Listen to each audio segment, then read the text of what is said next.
Hello and welcome to Let's Talk Sports. I am Ralph LaBella. And I'm Ron Sen. A lot of interesting things to talk about this week. Pro sports, college sports, but we'll even start with high school sports from Alabama.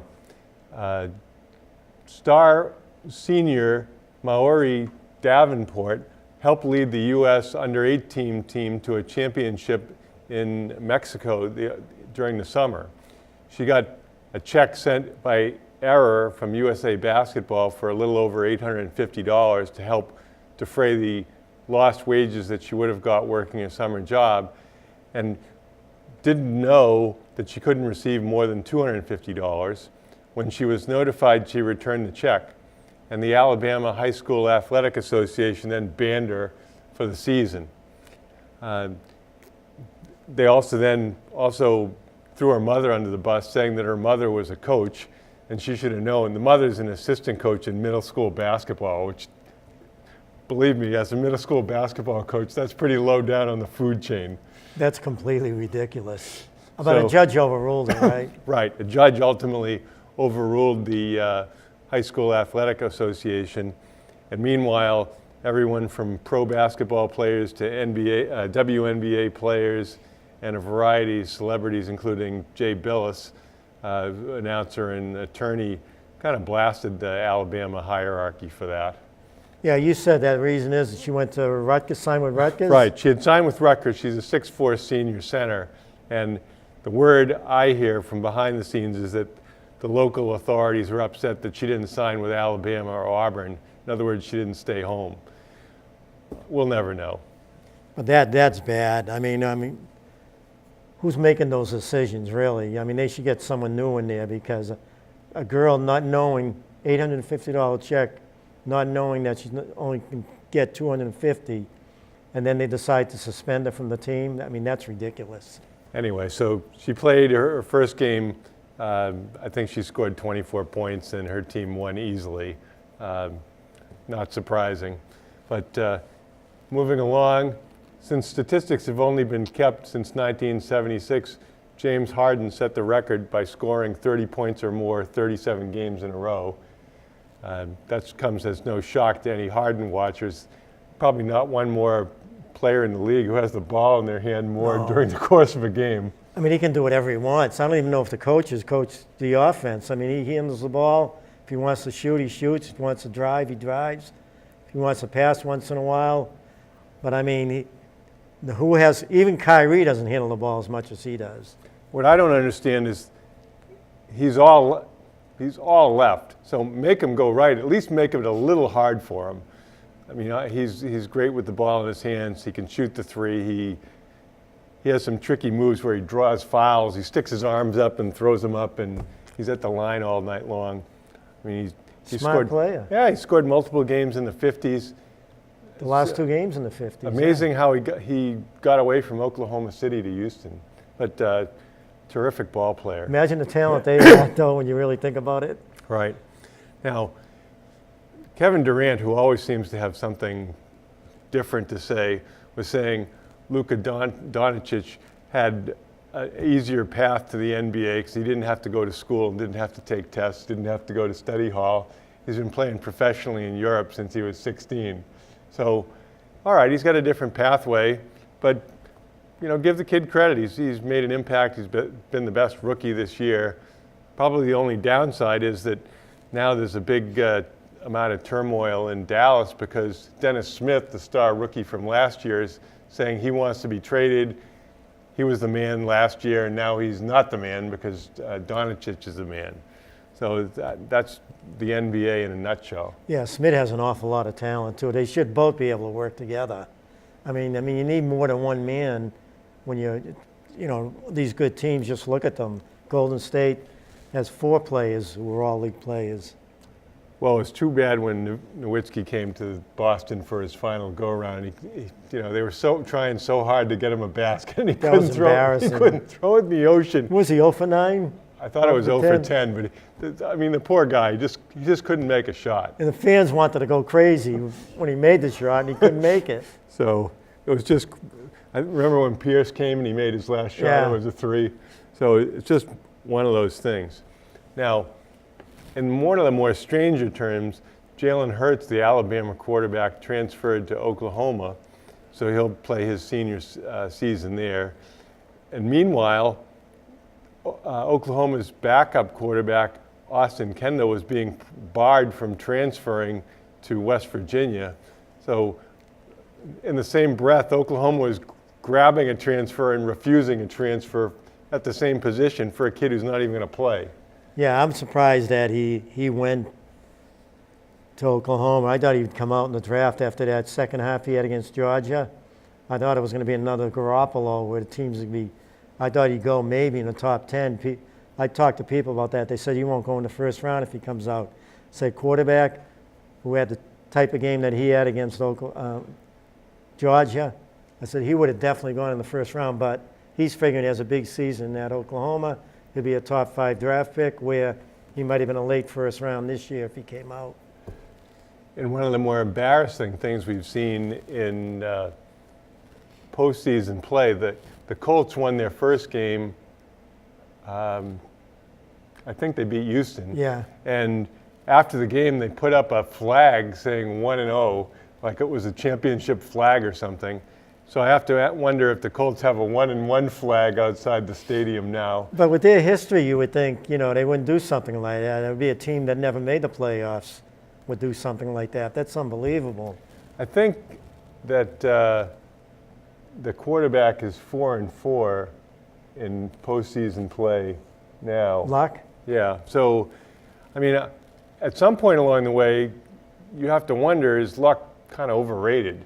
I mean, he's had opportunities. This year he had the defense, he had an improved offensive line, but he really turtled against Kansas City. Maybe Kansas City was just that great. Yeah, well, that's the one thing that worries me going into Sunday's game. But his receivers couldn't get open in that game. You're watching the game. They showed the pitcher from behind, and the receivers go. Number one, they ran terrible pass patterns. One would go straight up the field. The other one would just cut across, no moves, and they weren't getting open for him, and he'd have to get rid of the ball when they weren't open. And I don't think it was much his fault as it was for receivers not getting open. Well, there was an interesting headline today at Yahoo Sports saying that maybe the crossroads issue for football, both youth football all the way up to the NFL, is the ability to get insurance. The NFL doesn't have insurance on head injuries now, and youth sports had to change their insurer from AIG, which refused to cover head injuries because head injuries are such a hot button topic in football. So we'll have to see whether 10 years or 20 years from now, how football is being played. Yeah, they're hoping in the pro football they have the new helmets, and a lot of players like them, and hopefully that helps out because it's a serious situation. Well, at the beginning of the year, they obviously made the rule change about lowering the head and so forth, and there was no way to rationally make calls because there's people crashing into each other every play. And the players don't really understand. I mean, with the quarterback rule, you can't hit him in the head and you can't hit him down in the knees. And Flowers hit him last game twice. He got called for the second one, but not for the first one.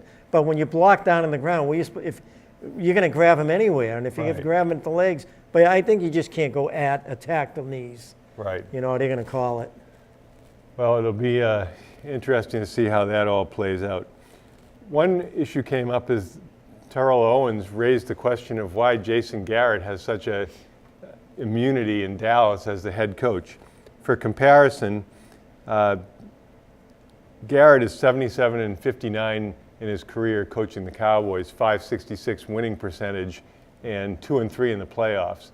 Mike Tomlin, another guy who takes a lot of abuse but's been pretty good at Pittsburgh and won a Super Bowl, is 125-66 for a .659 winning percentage, and he's 8-7 in the postseason, although a lot of his success came during that Super Bowl year. And finally, comparing to Belichick in his career is 261 and 123 for a .680 winning percentage, and he's 29-11 overall in the playoffs. So, it's not fair to compare Garrett to somebody like Belichick, but Garrett to me is just kind of a mediocre coach. He hasn't done anything spectacular. You have to think Jones really likes him. Probably a good guy, does what Jones tells him to do. Jones figures he's adequate. I don't want a guy that, He's not going to do what I tell him to do. Tomlin has had much better teams than Garrett has had. And that's the reason why Tomlin gets knocked. They lose to the Patriots all the time, too. What's Pittsburgh going to do? With Le'Veon Bell and Brown. Well, Bell's got to go. Yeah, he's got to go. Bell's gone. Brown will sign again. They'll keep Brown. He has one more year in his contract, right? Right. For a lot of money, 20-something million. I don't know salary how much, cap hit. It just makes you wonder what it is about Pittsburgh that people seem so reluctant to work with the management. I just think it's Tomlin, not a real good coach. And when they're constantly losing to the Patriots in big games. I mean, they finally beat them this year during the regular season. But. Well, continuing to jump around, we heard that Kyrie Irving called up LeBron James and kind of asked, how should I handle the situation here? And in so many words, apologized to LeBron for being the impatient young guy during LeBron's tenure where he was coming in and trying to provide the leadership. Now Kyrie's trying to provide the leadership to the younger players, and particularly it seems that Jaylen Brown has been resistant to it. I think Kyrie's just a little nuts myself. I really do. I think he's crazy and everybody knows it. You know, the players aren't comfortable with him. You know, and when he made that big shot last night against Toronto, and he stuck his shirt out and everything, everybody went up to him after he made the big shot, but none of the young guys did. Well, last night the Celtics, who've been tremendously inconsistent all year, you never really know what they've got. We can explain part of it. They got Aaron Baines back, who's a physical presence, great defensive efficiency, and you're not going to get a free run down the lane with Baines there. So Baines adds a different dynamic to the team, but Irving was spectacular. He had 27 points and 18 assists and was great in crunch time. Can't say enough about, I'm blocking on his name. Hayward? No, the guy on Toronto. Oh, Leonard? Leonard. Kawhi Leonard was unstoppable too. He's unreal. But he's in the last year of his contract, so who knows? Is he going to go to L.A.? Who knows where he's going? But Kyrie was funny when they interviewed him after the game. You hear what he said when they talked about all the strong teams in the East this year? He goes, we play the right way, we'll stomp on all of them. Well, maybe, but they haven't played the right way against Orlando or Miami. I think, my feeling is, if you remember last year, especially the people in work, and they all loved Stevens. Everybody loves Stevens, and I told them, you look at the game like we do, Stevens isn't as great as people think he is. There were a lot of things last year that I didn't like the way he coached certain things. I don't like the offense he runs. I don't like the way he treated the younger players at times, and I don't like the way he handles the picks. The pick and roll, the pick and pop. They should be blitzing the pick more often. They very rarely do, and they cause them big time problems. But he's not. I don't know if it's tough coaching, and it is tough coaching NBA players. I don't know if that's it, that he can't get on them all the time. But sometimes they're in la-la land, the players. It's unbelievable on defense. Well, I think that everyone acknowledges that they haven't played hard at times when Jaylen Brown and Marcus Morris Sr. had a disagreement on the bench. Brown had missed a couple of finishes. Maybe he could have made them, maybe he didn't, but then he didn't hustle back on defense. So, you really, one of your jobs as a player, I don't care whether it's high school or middle school, is to hold your teammates accountable to a certain level of effort. And, that's what's tough in the NBA. Everybody's got a big ego, and there's just not enough minutes to go around to make everybody happy. What's funny, Ron? I don't know if you remember me talking about it. During the exhibition season when they played Cleveland twice, and I'm looking at the Celtics, and they're all playing, and I'm saying, wow. I didn't like the way they covered the floor, the Celtics players, defensively and offensively. They were too robotic at times. And I saw that and I said, geez, I don't like what I'm seeing. Well, during the season, they're like that. On offense, they're all robotic. You got to stand here. Hayward, go over there and stand. Brown, stand over there. Let Tatum do his thing, whatever. If that doesn't work, or Rozier handle the ball, then you cut and try to get open. They very rarely set plays. I've said it for 2 years now. He doesn't run plays. He just sets the offense, and then from there, they do whatever they have to do. They do a lot of dribble handoffs. They run some. Yeah, but when do they do the dribble handoff? Well, a lot of times they come down after a made basket into a dribble handoff, and then sometimes they like to run a set. It's called horns, where you have 3 players, the point guard and players just above the elbow, and you make various cuts or passes off those. But they've scored. That hasn't been the problem. The bigger problem is defensively they've been really inconsistent. And we can make up all kinds of excuses. We could say Horford's been out with his knee injury. Baines has been out for a month with his broken hand. Terry Rozier has just not been the same player without the same minutes. He even said we have too much talent on this team. Jason Tatum at times wasn't playing defense. I guess he assumed that he was a star. He didn't have to play defense anymore, and that's a prevalent opinion in the NBA these days. You see them, though. You know, you look at the team. When Rozier comes in, dribble until he can't get a shot or penetrate, and then he passes. Once in a while, he'll make a pass off, without dribbling, going crazy dribbling. He spins, he goes under his legs. I mean, Kyrie got 18 assists last night, but a lot of times Kyrie will handle the ball. He'll make that, go with those spin moves and then take the ball to the hoop. You see Morris, what does Morris do? He gets the ball, he's one-on-one. When Tatum gets the ball, he's one-on-one. When have you seen Tatum pass the ball off the dribble? Very rarely.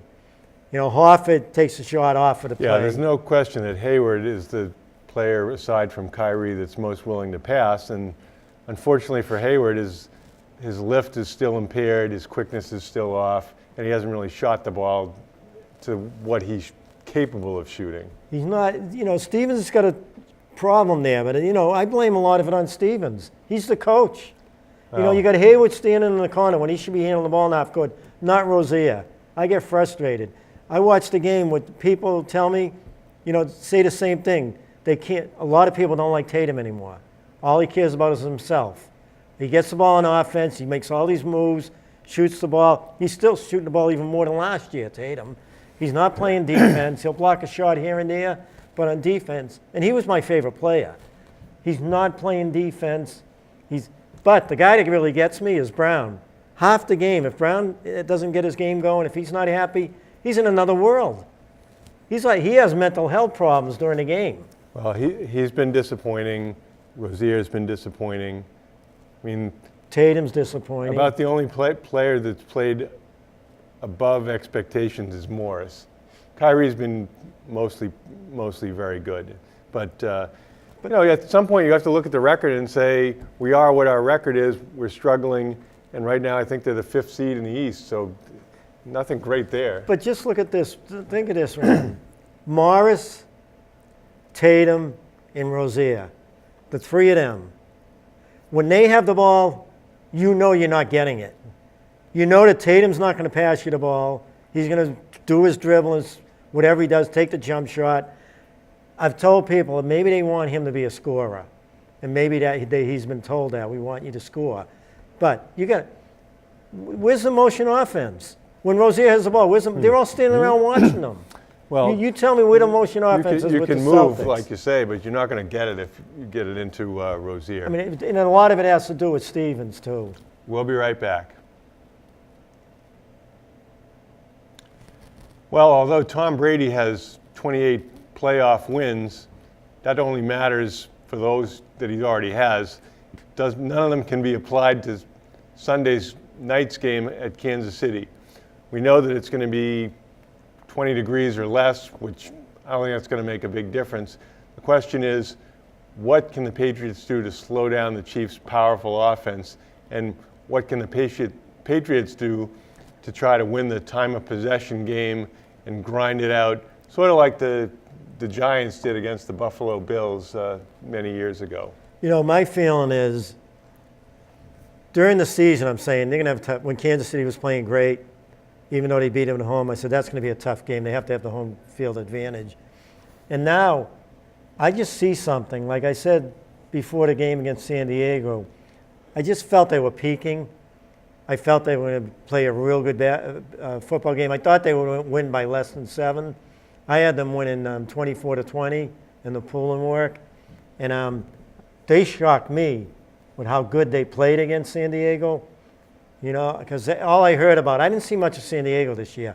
All I heard about was how they were maybe the most talented team in the AFC, even more talented than Kansas City. But watching that game, that was amazing. I think they have peaked, and I'm very confident that they can beat Kansas City out there. Well, they absolutely stymied Joey Bosa and Melvin Ingram, so there was no pass rush. Brady was clean. What was he, 34 for 44 or something like that. They got the ball out quick, so didn't get exposed to the rush. And Sony Michel was very solid. The offensive line was really terrific, especially using Gronkowski as essentially the third offensive tackle. He was great in that game, Ron. Yeah, no, I mean, he was a road grader for the running backs. He was the MVP of the game. Gronk. Every time they ran the ball, he was making twice he made 2 blocks in one play. That touchdown run, he just pushed everybody into the end zone. He was great in that game. Caught that one pass. I think hopefully Brady looks to him more. They may have him staying back and blocking. I mean, they saw what he did against San Diego. And you have him and Allen back there help blocking. You know, you see what happens. I'm a little concerned that, you know, the Indianapolis receivers, you know, the Kansas City did a good job against them. You know, they got to get open for Brady, the Patriots. They run a whole different offensive scheme anyway. Well, with the cold, there's been discussion about, first of all, what's the appropriate cleats to wear? Second of all, what are the gloves that you need to have? And,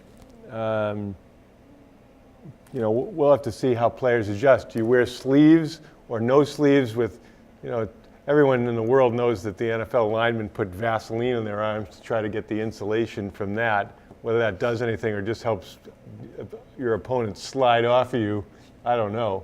But the Patriots' offensive line was really dominant, and that it's going to take that kind of performance to slow down Kansas City. Do you focus more attention on Hill or Travis Kelce?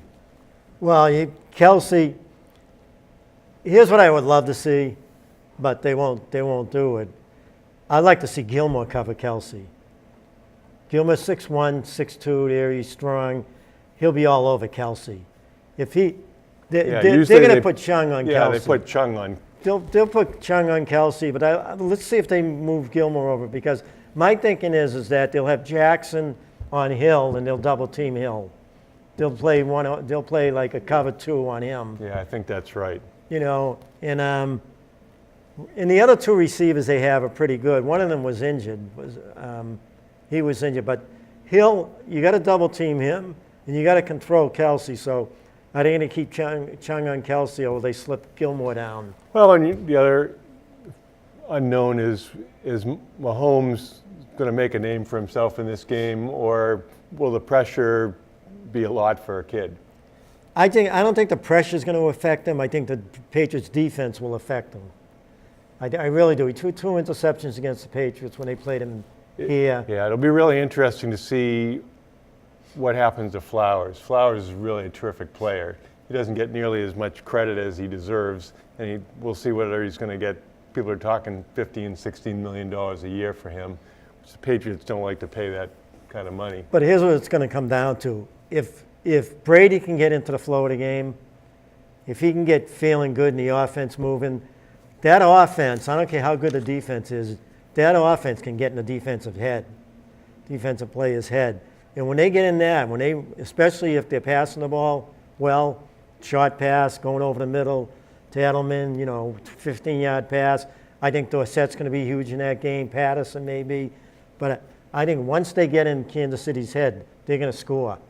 Yeah, I hope they can do that, because you've seen the Patriots offense at times where the defense stifles them. Right. Well, you can say things like, well, it's the turnover battle. That's always important.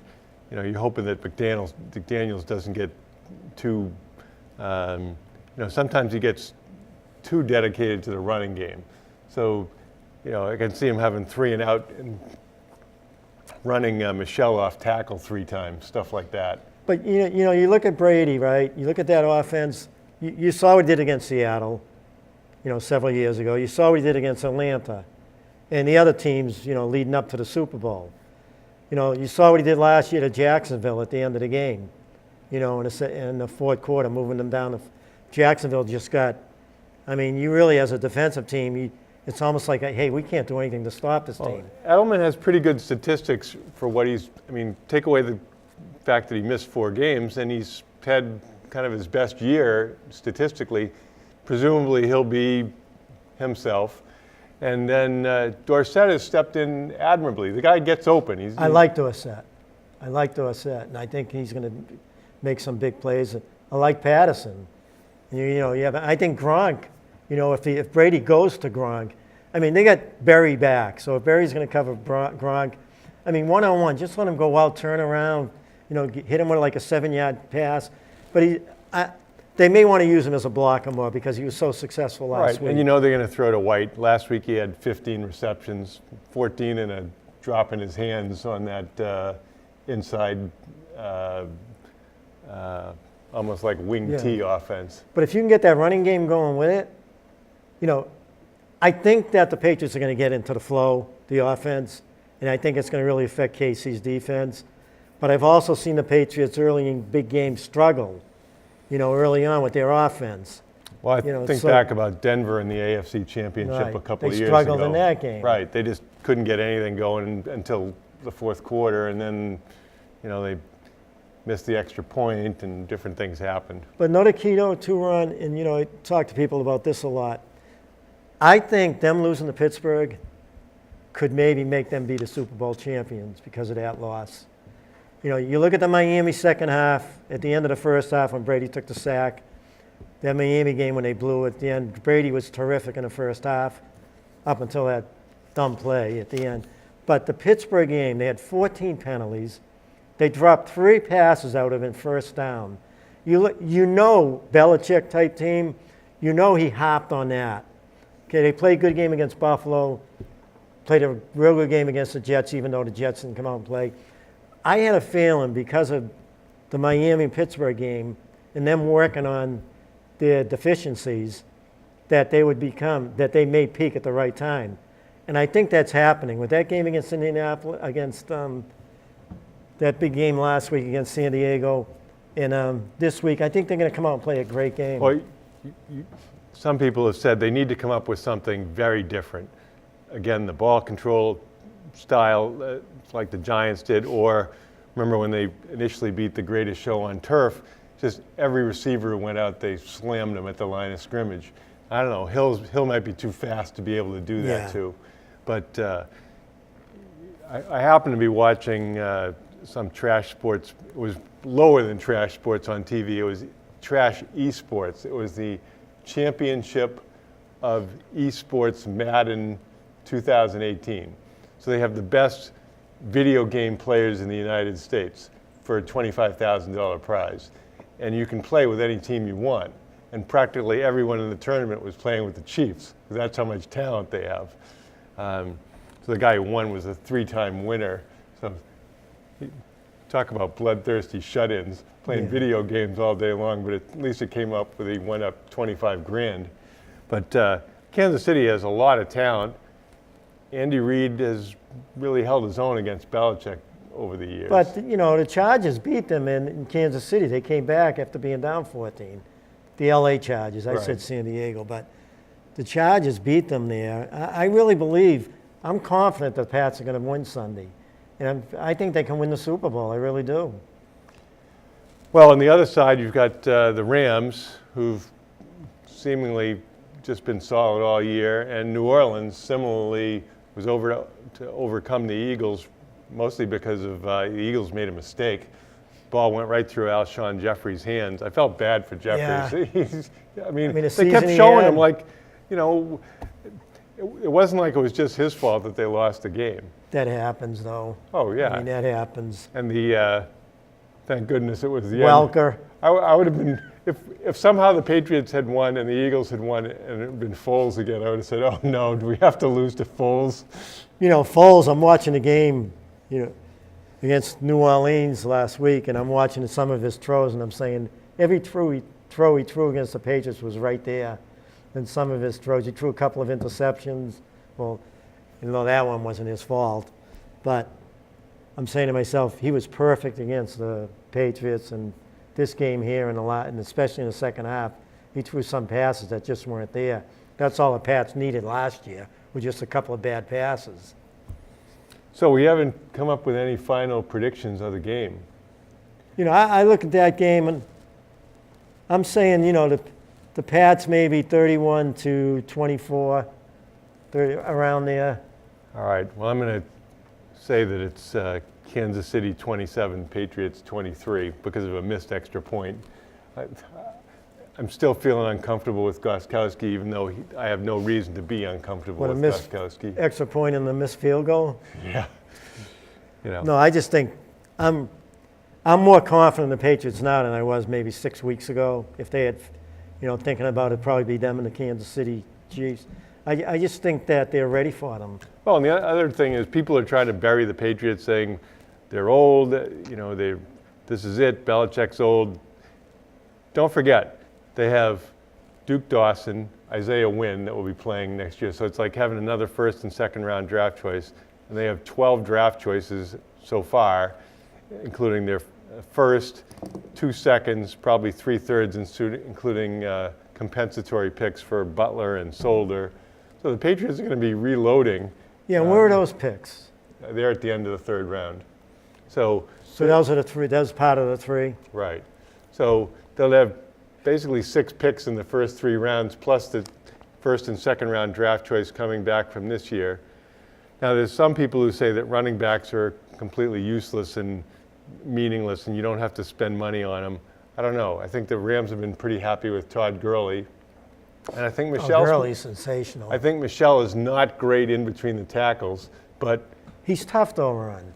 I think he's the kind of guy that can hit a home run for you. And he's tough. He's a tough runner. He doesn't run, like some runners. He doesn't tiptoe. He runs hard. Even when he gains 1 or 2 yards, he's still running hard, and he takes the hits. Yeah. No. So I think on balance, he's had a pretty good year. But the biggest key is they got to sign Flowers. They can't let him go. Flowers, he's a superstar defensive lineman. They get another tough lineman with those picks. Get a big guy in the middle. Big tough guy. Well, in the they have a number of players who are making big money who haven't had a great year. Gronk obviously being one. Claiborne making $6 million. He wasn't outstanding this year. He'll go next year. They'll let him go. Hightower is making $10 million. But he's playing better though. Yeah, he's playing better. McCourty hasn't been great for the $10 million. So there's a lot of. Then they have $10 million in dead money. So they have about $50 million out there that's not being effective. So they had him about 6th in the league. Money-wise. Next year, going into next year somehow. I don't know how they figured that out. 6th to have money or 6th that's already spent the money? No, they have money. Wow. They Cleveland Browns have a ton of money. Yeah, it's something like 80 million or something. I don't know where they get that. I think the Jets also have a huge amount of money, and they just signed the Dolphins coach Adam Gase, who was formerly the Broncos offensive coordinator. But just think of that offensive line. If Wynn comes back healthy, they're as good as any offensive line in football. I would like to see Gronk play as last year. He's guaranteed $9 million if they don't cut him. Don't take a pay cut. Pay him. Pay him the $9 million. I would. I wouldn't let him go. They have Edelman. They have White, who's going to be back. I think they still have Burkhead is back. Michelle. So. You don't know how guys like Rivers, I know Belichick likes Rivers. He says he works real hard. And then with all those draft picks, you don't know, they may come back. Time out. We're back after the fire alarm practically killed Ralph and me. Somebody tried to burn down the studio here with their fried chicken. We have a minute to go on the Patriots. The other day, Tom Brady gave an interview and he was talking about his family's view of the season. He said Vivian's a great cheerleader and 6-year-old. He said his oldest son, Jack, lives and dies on every play, and his younger son doesn't care about any play. I guess Ben's not a big football fan. The question was, how does it feel to have older children who can be more involved and participate in seeing Dad go to work? Yeah, I mean, he's been very successful, and they're old. What's the oldest is 11 now, right? Yeah. I think I thought he was around 12, but I'm sure he's an athlete and probably wants to play some sports. Probably is playing sports now. I know Brady's been upset about the press, knocking the Patriots, and he had a few choice words for the press after the last game. Right. Well, the Patriots have decided to play the underdog card here, that they get no respect despite having all these previous titles, AFC championships year after year, and we'll see how that plays Sunday night in Kansas City. Don't forget, last year Cook was hurt. He got hurt early in that game against Philadelphia. He still threw for 500-something yards, Right. 505 yards, whatever. So you got to be hoping that offense clicks. If the offense clicks, they're definitely winning that game. Well, I heard a podcast, and the broadcaster concluded, I'll feel stupid if I bet on Kansas City and they lose, but I'll really feel stupider if I bet against the Patriots and they win. I think it's going to be a great game run. I hope so. That's what you want, a good game. You don't want it to be, 31-3 at the half. No, they match up well with, especially their defensive backs now. They're playing a lot better. So you got to think that that's going to be. I think it's going to be a great game. I think the Pats are going to win. I really feel good about where they are right now. They've peaked at the right time, and I think they're going to win. And I think they're going to go to the Super Bowl, and they got a real good chance of winning that. We'll be right back. Pass comes into McDonald. Shot is up and good. Pass comes into Dewey. Back. McDonald. Shot is up and good. Yeah, there's a fast break. McDonald to the basket. Shot is up and good. And to McDonald down low. Nice move by McDonald. Nice move again. And she scores her 7th and 8th points. Sam with the move. Nice bounce pass to McDonald. Out to Mary Kate. 3-point shot is up and good. McDonald kicks it over to Smith. Smith shot is up and good. Dewey with the rebound. Strong move. Putback is good. McDonald's shot is up and good. Kicked out to. There's a big play there. Excellent job. They finally get it to Dewey, and there's 2 more and a foul. Pass over to McDonald, over to Mary Kay. Mary Kay tries. Shot is up and good. Good job by Mary Kay. Melrose in transition. That time they had McDonald hanging. Shot is up, and she gets fouled. Round and in a miss. There's Dewey with the rebound. Putback is up and good. Nice pick there. Dewey with the shot, and it's good. Gets it over to Sam. Nice move by Sam. Gets in the lane, and there's 2 more. Comes off 2 picks. There's a roll. Here's Dewey, and there's the basket. Smith with the ball. Going to the basket. Shot is up and good. Excellent job there by Sam Smith. 15 seconds in the shot clock. McDonald spin move by McDonald. Good to Smith. Smith comes off for pick. 3-point shot is up, and she banks it in. That is Miss Dewey with the rebound. Putback is good. Here's Dewey. She gets fouled. The putback is good. Funny, it is Dewey. Get it high to her. There it is. Shot is up and good, and she gets fouled. Gets it down to Dewey. Over to McDonald. And now excellent play. Smith with the rebound. Shot is missed. Is McDonald. Putback is good. Smith one-on-one, gets to the basket, gets fouled, and it's good!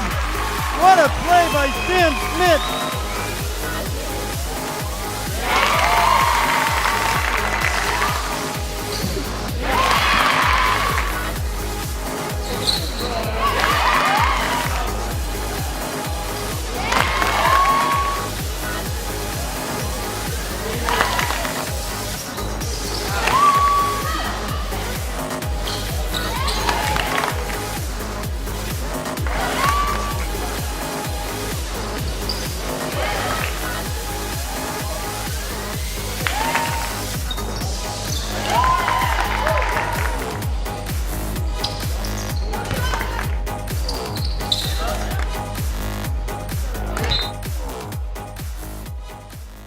Melrose girls basketball is having another great season.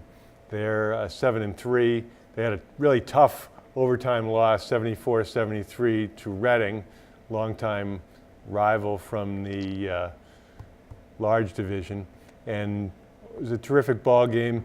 Melrose came out with a box and one early and weren't able to contain the Reading star Haley Lightbody. And then they came back to assume the lead both at the end of regulation and in overtime, but couldn't hold it. Yeah, I think their decision-making on offense and defense has to get better.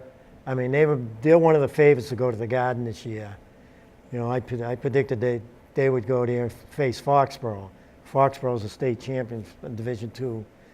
They were the state champs last year, and I've seen both teams play, and that was my prediction, that Melrose would beat Pentucket in the finals of the Division II North to play Foxborough. But when I'm seeing, I'm talking about getting there, you know, really picky. The only way they're going to get there is their decision-making, both offensively and defensively, has got to get better. They let the press affect them too much. Well, there's a couple of concepts. One's called pre-mortem analysis. You say, if something goes wrong, these are the things that will go wrong to prevent them from having success going forward. And then there's something called backcasting, where you say, what went right that allowed them to have success and get to the Garden? So there's two different ways to look at it. Obviously, any team can be vulnerable to injuries, and most of the playing time this year has been divided among 6 players, and it tells you that if you have injuries or illness among those 6, you have limited depth or experience going forward. That goes for a lot of teams. The key player they have, Sam Dewey, is a tremendously physical and talented player, scores most of her points in the paint, offensive rebounds, tremendously strong rebounder. And for example, the other night she had 24 points and 15 rebounds. The previous game, I think she had 26 points and 18 rebounds. So that's the kind of individual performance you're putting up. Sometimes you even have to get the ball to her more. The Celtics were playing Detroit earlier in the season. What did Detroit do? They screen the point guard across for the 5. The Celtics switch everything, so they've got Kyrie Irving going up against the center, easy 2. So I think that if you cross screen for Sam, get her on the block, she's going to have a mismatch every time, and the other team's going to have to make adjustments to that. So I think you can do more to get your key player the ball. The other day, Perry McDonald was terrific. She had 21 points and 7 rebounds, at least according to my statistics. And if you get that type of performance from her as well, you're going to be really tough to beat. Overall, I think it's helpful to have balanced scoring so your defense can't concentrate on 1 or 2 players. And for the most part, Melrose has the 4 seniors to go along with Sam, and they do get more balanced scoring than that usually. Yeah, you look at the team, and again, I'm looking at them as, they're 7-3 right now. They're going to be favorites in the rest of their games. They could go 17-3, say 16-4. If I had to predict, I'd say 16-4. They may lose a game that they should win, but that's the worst they should be the rest of the year. So they'll get a pretty good seed in Division II. But for them to go to the Garden, they're, especially when they have the ball on offense, they make too many mistakes. And people think they're physical mistakes. They're mental mistakes. When you dribble into a trap, that's a mental mistake. When you try to force a pass because you want to get rid of the ball, that's a mental mistake. They should be working on it. A couple of times I saw them get trapped just before they go over the half court. Now, once they back dribble, cross over, and beat that trap, or just have someone cut to open spots. Another thing I saw in that game, when Reading was pressing, which they did the whole game just about, when they make a pass, people have to cut to spots. I saw people standing there, instead of breaking up court, where they would beat the press, a pass to them, they'd have a 2-on-1, they would hesitate and they would just stand there. So I don't know if they know enough about how to really break a press, the players, how to attack it, and get layup after layup, so the other team has to take off the press. I think the problem with Melrose right now against the press, they're too defensive-minded instead of thinking offensively and attacking the press. Our philosophy when we coach, is to make the team take their press off because we burned them so many times. I think Melrose's philosophy right now, or their thinking is that, I just hope we don't turn the ball over. And that's not good. Yeah, when I was talking to my team last night, we work several sessions against pressure defense, applying and defeating it every practice. And I said, we want the other team to press us. That gives us a chance to get easy baskets with short, quick passes and get 2-on-1s, 3-on-2s, so that we have an advantage. So if you're a confident team and you move the basketball and you cut to open spots and get the ball there quickly, it'll give you a lot more opportunities to score.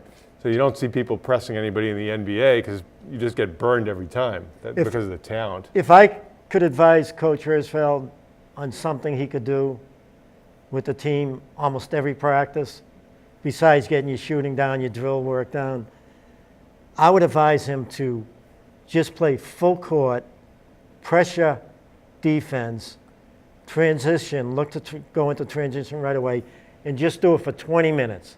Put the second teamers against the first teamers and just in your face the whole 20 minutes, cutting off the pass, getting to open spots, attacking the basket. Just work on that every day, because the real good teams like Pentucket, they're going to press you. And if you're not used to it, and I think if they do that almost every practice, by the time the tournament comes, they'll be ready for something like that. What I ask a lot, and what I think a lot of coaches ask, is where do the points come from?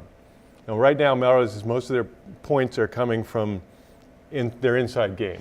So, for example, of their 73 points the other night, 47, which is 2/3, came from Sam and Perry McDonald. A lot of that inside scoring.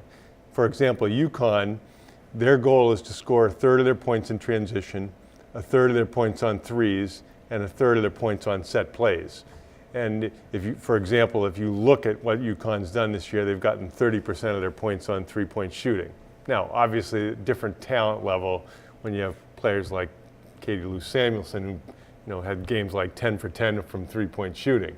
But similarly, I think if you're going to plan that you're going to score X number of points on three-point shooting, then you have to look at the statistics. Last time I checked, they were right around 20% for the season. Melrose was around 20% for shooting on three-point shooting this season.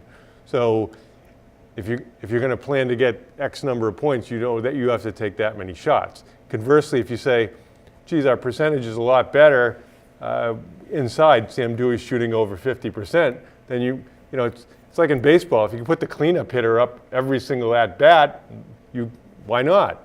In volleyball, you can set the outside hitter if that's where your power is every time. Mm-hmm. So you can work your strongest player more often until the other team proves that they can stop it. Yeah, I was happy with the point guards play. Mary Kate Mahoney, the junior. I thought she had her best game against Reading. At times she was penetrating the middle. I like to see her. I think she could add a lot to the offense. I think she's getting the confidence now, but penetrating into the lane, dishing the ball off for easy shots. The one thing that I've noticed with Melrose is they've had a lot of open outside shots. The game against Belmont, they couldn't hit anything. This game here, they had a lot of open shots. If they can start hitting their outside shot, maybe hitting 5 3-pointers a game, they have so many of those in the game, they'll be a lot better. Well, they put in some newer stuff last game. They ran a wing ball screen and rolled down Perry McDonald to the block where she went one-on-one. So that's a new wrinkle. I'd heard the rumor that they were putting in a couple of different offensive sets. So that was a good opportunity. Perry's got really good footwork. She's solid inside. So especially if she gets a matchup that's favorable.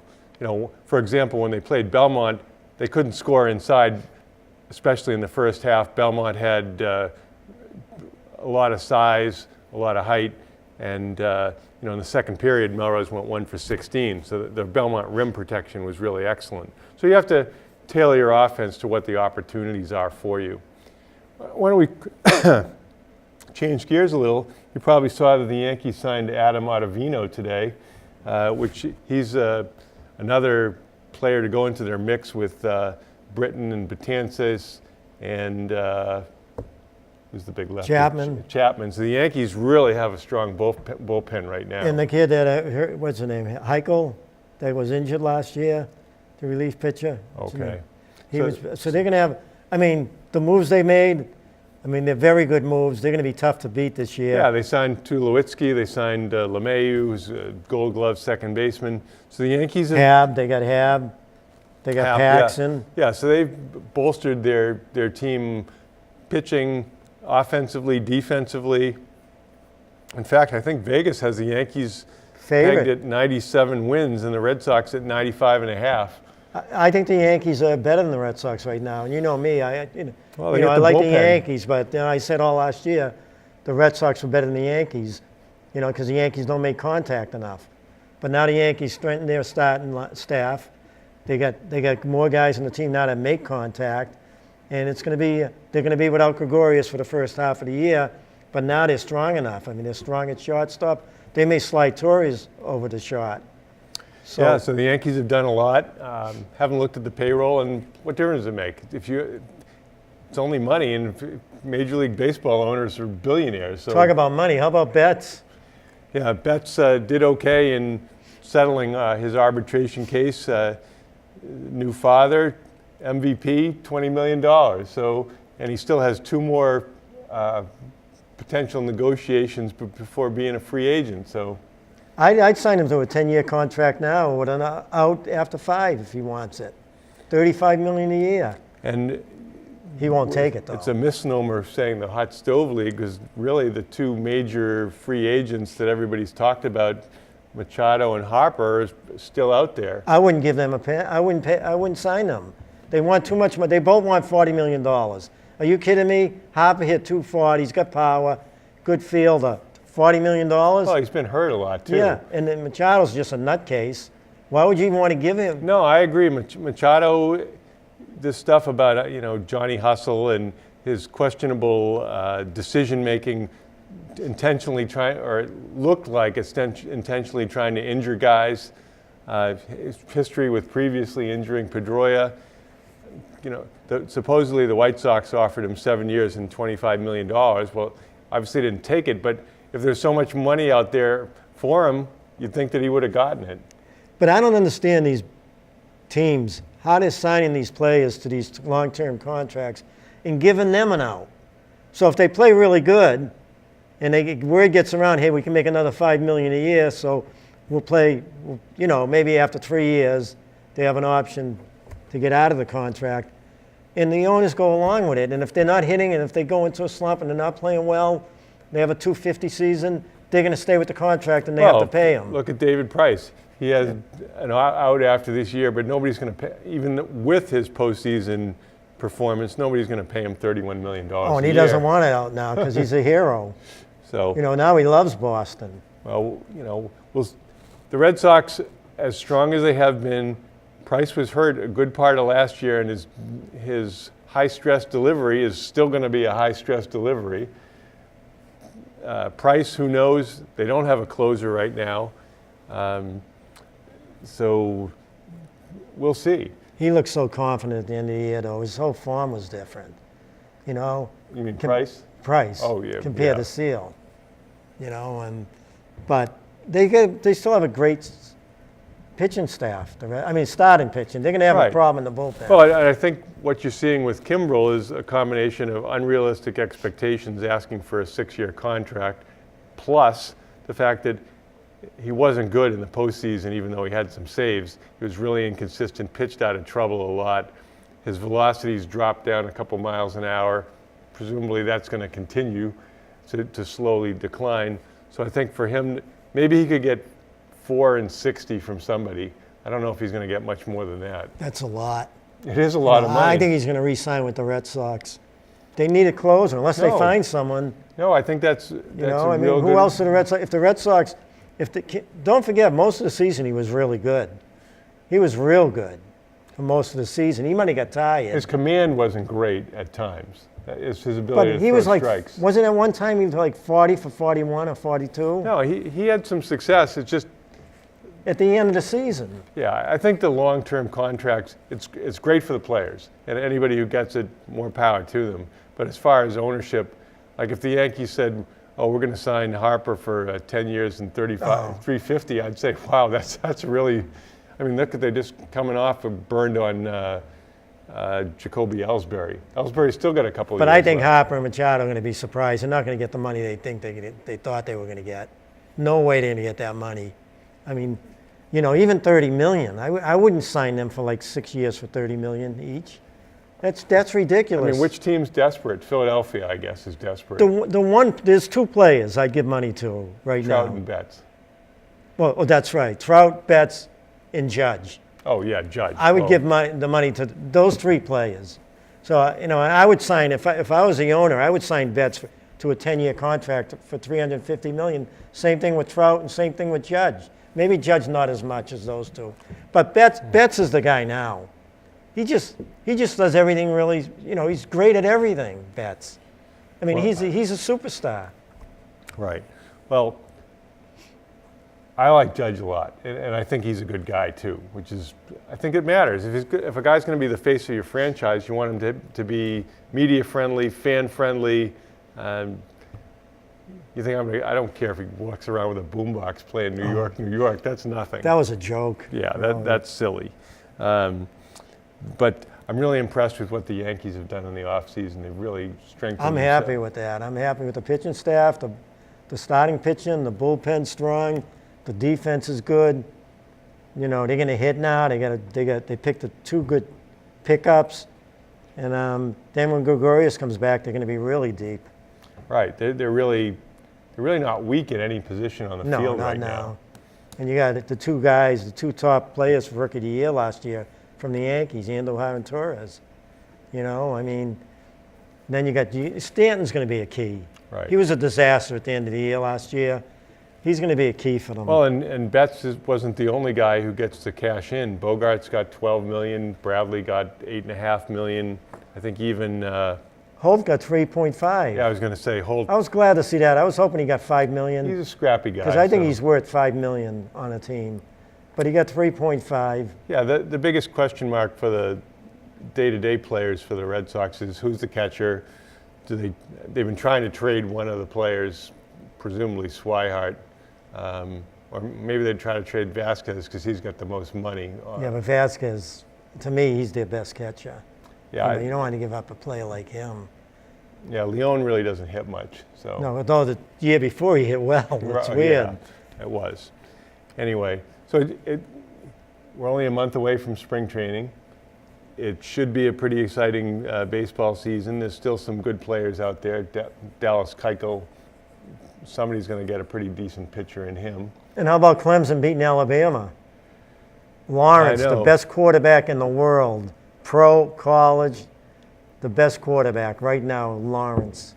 Well, he's certainly got the pelt on his horse, as Bill Parcells would say. I've enjoyed being with you tonight. I'm Ron Sen. And I'm Ralph LaBella, and thank you for watching Let's Talk Sports.